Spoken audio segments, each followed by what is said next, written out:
இது 41 பேரும் மரணங்கிறது சாதாரண விஷயமா ஆக்கிட்டாங்க. 10 குழந்தைங்க வேற. யார் ஆக்கிட்டாங்க தெரியுமா?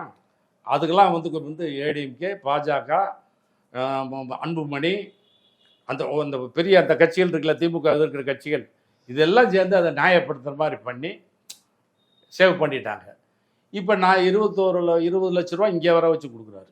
இது வரைக்கும் வாழ்க்கையில் எப்பயுமே இல்லாத ஒரு அதிசயம். இங்கே வர வச்சு ஆறுதல். அதில் ஒருத்தவங்க வரலன்னா பிடிக்கலையோ இல்லை வேண்டாமோ, இது என்ன சொல்கிறானுங்க, 20 லட்சம் வாங்க போகாதீங்க, நாங்கள் 30 லட்சம் தர்றோம் திமுக சொல்லி போகலாம். தடுக்கணும்னா 40 வரையிலும் தடுத்துருப்பாங்க.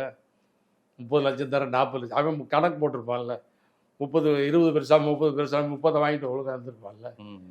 அப்போ உனக்கு அறிக்கை விடவும் தெரியல, பேசவும் தெரியல. இந்த ஆதவ அர்ஜுனா வந்து நேற்று பார்த்தீங்களா, அவங்க ஆதவ அர்ஜுனா மறைச்சினேன். ஆமாம், ஓப்பனாக சொல்லிட்டாப்ல. எங்ககிட்டயே ஃப்ராடு பண்ணிட்டு போயிட்டாப்புல. இப்போ திமுகவோட ஸ்லீப்பர் செல் ஆதவ அர்ஜுனாங்கிற அளவுக்குலாம் பேசுகிறாங்க.